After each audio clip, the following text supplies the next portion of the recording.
গুরু বৈষ্ণবের সেবা করতে হবে। কিন্তু আমরা সেটাকে বাদ দিয়ে যা কিছু করা করি, সচেতন। আমরা দীক্ষা নিয়েছি, তিলক করে, মালা জপি, সব সেইভাবে করি সেইভাবে। শাস্ত্র বলছেন বিষয় যে আছে, প্রীতি আছে, আশ্রয় তোমার, সেই মতো প্রীতি হোক চরণে তোমার হে ভগবান। বিষয় প্রতি স্বাভাবিক প্রীতি আমার, কিন্তু সেই রকম প্রীতি তোমার চরণে হোক, তোমার সেবায় যেরকম সেই রকম প্রীতি হোক। হচ্ছে আমাদের? হচ্ছে না। সেই জন্য শাস্ত্র বলছেন যুবতী না যথাজনী জুনন্ত যুবত যথা মত ভক্তি তদ্ভক্ত রমতে কই হে ভগবান। একটা যুবক একটা যুবকের প্রতি যেরকম তার ভক্তি, এটা যুবতী একটা যুবক প্রতি যেরকম ভক্তি, আমারও ভক্তি তদ্ভক্ত সেইরূপ তোমার চরণে হোক, তবে তার নাম হচ্ছে ভক্তি। মালা জপনা তিলক করলাম বাইরে এসব দিতে কোনো কিছু। আমরা আমাদের সে তীব্রতা নেই যে না, যে পরীক্ষিত মহারাজের প্রশ্ন ছিল সুখদেবের কি, যে মুমূর্ষ ব্যক্তির কর্তব্য কি, এখন সে মরে যাবে, তার কি করা কর্তব্য। আমরা তো কদু, আমরা কে কখন কতদিন বাঁচবে তার কোনো জানা আছে? কিছু জানা নাই। সেই জন্য ভাগবতে বলছেন প্রায়েণা অল্পায়ুষাহ কলাবস্মিন যুগে জনাঃ, যে প্রাণ আয়ু হচ্ছে কম, কলিহত জীবে কত, যদি আমরা ধরি 100 বছর কেউ বাঁচেন, যদি 100 বছর ধরি 50 বছর ঘুমিয়ে কাটিয়ে দিই, আর খেলাধুলা পড়াশোনা 25 বছর চলে যায়, আর কত হলো 75, আর থাকলো কত 25, সংসার জীবনে চলে গেল। তার মধ্যেও যদি কেউ কৃষ্ণ ভক্তি করে, গুরু বৈষ্ণব সেবা করে, তবে তারও নিত্য মঙ্গল হয় অতটুকু সময়ের মধ্যে। কিন্তু আমরা সময়ের মূল্য দিই না, মনে করি কি করে সময় পাস হবে। সময় কাটছে না, কে চাষ খেলে পাস করে, কে মদ খেয়ে পাস করে, কে পরে নিন্দা পরচর্চা করি। কিন্তু যে একদিন সূর্য উদয় হচ্ছেন অস্ত হচ্ছেন, যে একদিন পরমাণু আমাদের হরণ হয়ে যাচ্ছে, সেটা আমরা চিন্তা করি। সেই জন্য দুঃখ ছাড়া জগৎটাই তো দুঃখালয় এবং শাশ্বত, দুঃখের আড়ে হচ্ছে এই জগৎ। এই জগতে আমরা নিত্য সুখ খুঁজছি। এখানে কি সুখ আছে? সুখ শুধু আছে যে অশোক অভয় অমৃত আধার তোমার চরণোদয় ভগবত পাদ পদ্ম যদি আমরা ভজন করি, ভগবত ধামে যদি যেতে পারি, সেখানে সুখ শান্তি সব।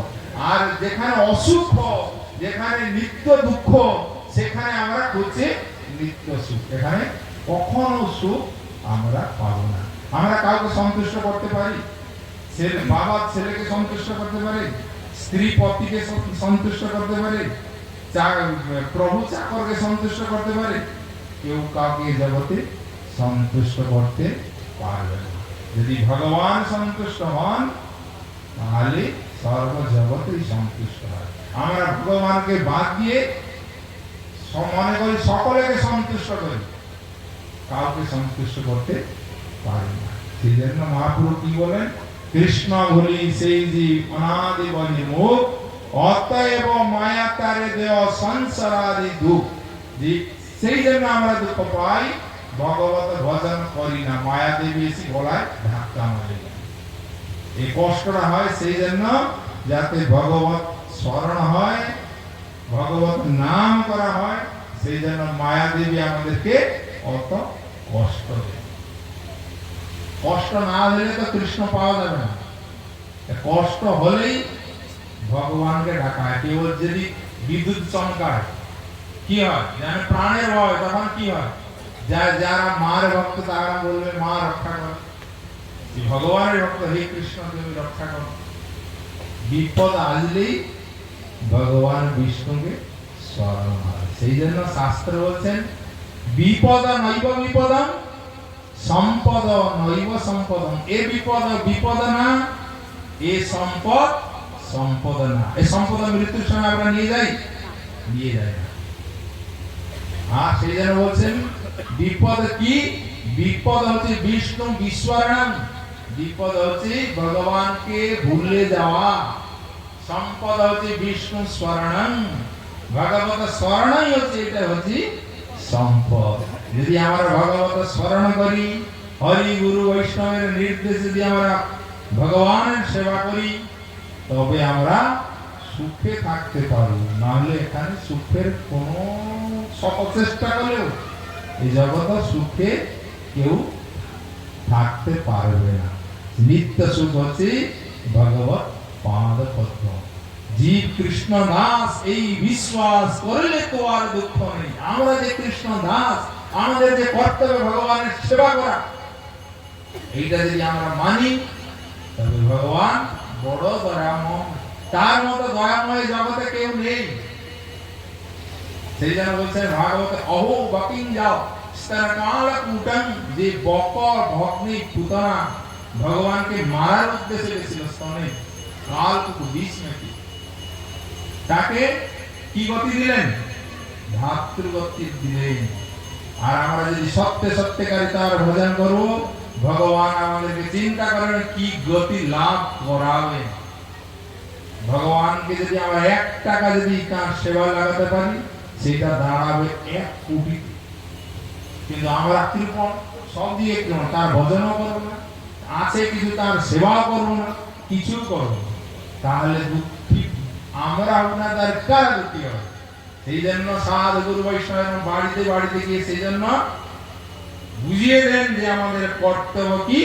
হরি ভজন করা। হরি ভজন করলে তবে আমরা সুখে থাকতে পারবো, তাছাড়া এই জগতে আমরা সুখে থাকতে পারবো না। এই দুই একটা কথা বলি, সকলকে প্রণাম জানিয়ে চিত্ত ভক্তের বিশেষ করলাম। বংশা কল্পতরুভ্যশ্চ কৃপা সিন্ধু ভৈরচ পতিতানাং পাবনেভ্যো বৈষ্ণবেভ্যো।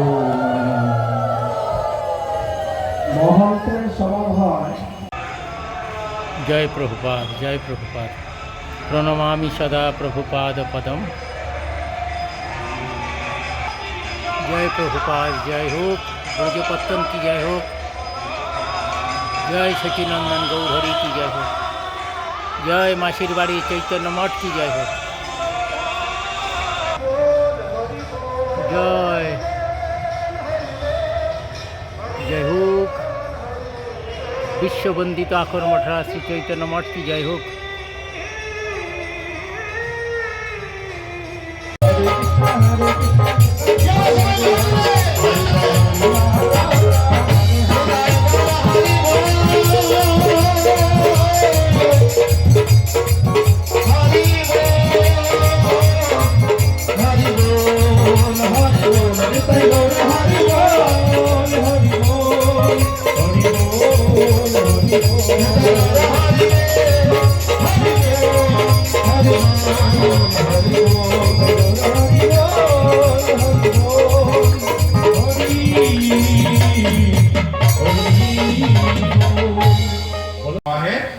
সেবা করতে হবে, গুরু বৈষ্ণবের সেবা করতে হবে। কিন্তু আমরা সেটাকে বাদ দিয়ে যা কিছু করা করি, সচেতন।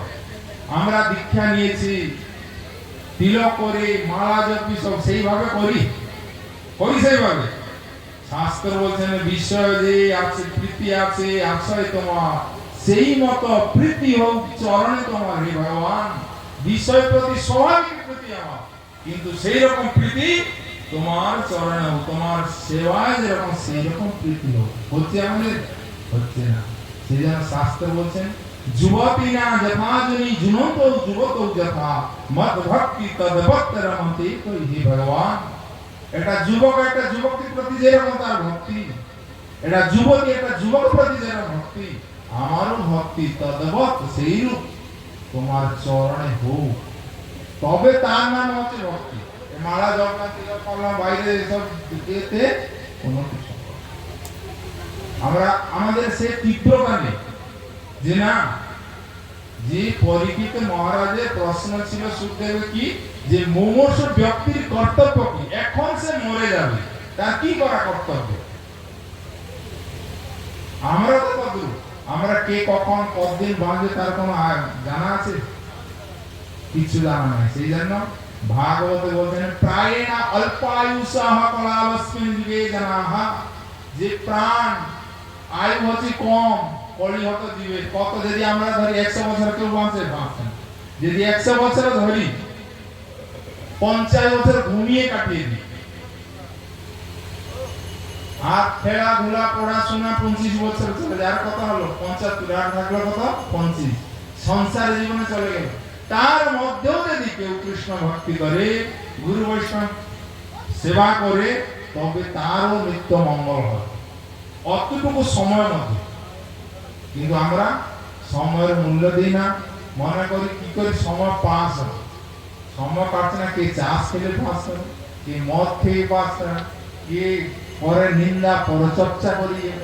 কিন্তু যে একদিন সূর্য উদয় হচ্ছেন অস্ত হচ্ছেন, যে একদিন পরমায়ু আমাদের হরণ হয়ে যাচ্ছে, সেটা আমরা চিন্তা করি না। সেই জন্য দুঃখ ছাড়া এই জগৎটাই তো দুঃখালয় এবং শাশ্বত, দুঃখের আড়ে হচ্ছে এই জগৎ। এই জগতে আমরা নিত্য সুখ খুঁজছি। এখানে কি সুখ আছে?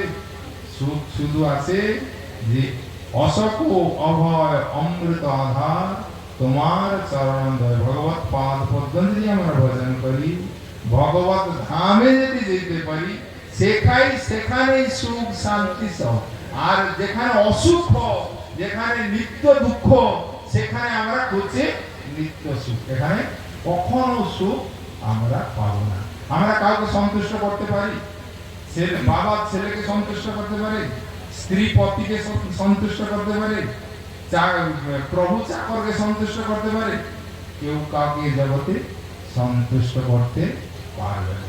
যদি ভগবান সন্তুষ্ট হন, তাহলে সর্ব জগতেই সন্তুষ্ট হয়। আমরা ভগবানকে বাদ দিয়ে মনে করি সকলকে সন্তুষ্ট করি, কাউকে সন্তুষ্ট করতে পারি না। সেই জন্য মহাপুরু কি বলেন? কৃষ্ণ বলি সেই জীব অনাদি বলি মুখ, অতএব মায়া তারে দেও সংসারাদি দুঃখ। সেই জন্য আমরা দুঃখ পাই, ভগবত ভজন করি না, মায়া দেবী এসে গলায় ধাক্কা মারে। এই কষ্টটা হয় সেই জন্য যাতে ভগবত স্মরণ হয়, ভগবত নাম করা হয়। সেই জন্য মায়া দেবী আমাদেরকে অত কষ্ট দেয়। কষ্ট না হলে তো কৃষ্ণ পাওয়া যাবে না। কষ্ট হলেই ভগবানকে ডাকায়। কেবল যদি বিদ্যুৎ চমকায় কি হয়, যেন প্রাণের ভয়, তখন কি হয়? যারা মার ভক্ত তারা বলবে মা রক্ষা কর, ভগবানের ভক্ত হে কৃষ্ণ তুমি রক্ষা করো। বিপদ আসলেই ভগবান বিষ্ণুকে স্মরণ হয়। সেই জন্য শাস্ত্র বলছেন বিপদ নৈব বিপদম, সম্পদ নৈব সম্পদম। এ বিপদ বিপদ না, এ সম্পদ সম্পদ না। এই সম্পদ মৃত্যুর সময় আমরা নিয়ে যাই না। আর সেই জন্য বলছেন বিপদ কি? বিপদ হচ্ছে বিষ্ণু বিস্মরণম, বিপদ হচ্ছে ভগবানকে ভুলে যাওয়া। সম্পদ হচ্ছে বিষ্ণু স্মরণম, ভগবত স্মরণই হচ্ছে, এটা হচ্ছে সম্পদ। যদি আমরা ভগবত স্মরণ করি, হরি গুরু বৈষ্ণবের নির্দেশ যদি আমরা ভগবানের সেবা করি, তবে আমরা সুখে থাকতে পারব। নাহলে এখানে সুখের কোনো শত চেষ্টা করলেও এই জগৎ সুখে কেউ থাকতে পারবে না। নিত্য সুখ হচ্ছে ভগবত পাদ পদ্ম। জীব কৃষ্ণ দাস এই বিশ্বাস করলে তো আর দুঃখ নেই। আমরা যে কৃষ্ণ দাস, আমাদের যে কর্তব্য ভগবানের সেবা করা, এইটা যদি আমরা মানি, তবে ভগবান বড় দয়াময়। তার মতো দয়াময় জগতে কেউ নেই। সেই জন্য বলছেন ভাগবতে অহো বকিং যাও স্তরকাল কুটং, যে বকর ভগ্নী পুতনা ভগবানকে মারার উদ্দেশ্যে গেছিল স্তনে, কাল কুটু বিষ নাকি, তাকে কি গতি দিলেন? ভাতৃগতি দিলেন। আর আমরা যদি সত্যিকারী তার ভজন করব, ভগবান আমাদেরকে চিন্তা করেন কি গতি লাভ করাবে। ভগবানকে যদি আমরা 1 টাকা যদি তার সেবা লাগাতে পারি, সেটা দাঁড়াবে 1 কোটি। কিন্তু আমরা কৃপণ, সব দিয়ে কৃপণ, তার ভজনও করবো না, আছে কিছু তার সেবাও করবো না, কিছু করবো না। তাহলে দুঃখী আমরা, আপনাদের কার দুঃখী হবে? এই জন্য সাধু গুরু বৈষ্ণব বাড়িতে বাড়িতে গিয়ে সেই জন্য বুঝিয়ে দেন যে আমাদের কর্তব্য কি হরি ভজন করা। হরি ভজন করলে তবে আমরা সুখে থাকতে পারবো, তাছাড়া এই জগতে আমরা সুখে থাকতে পারবো না। এই দুই একটা কথা বলি, সকলকে প্রণাম জানিয়ে চিত্ত ভক্তের শেষ করলাম। বংশা কল্পতরুভ্যস্য কৃপা সিন্ধুভ্যৈব চ পতিতানাং পাবনেভ্যো বৈষ্ণবেভ্যো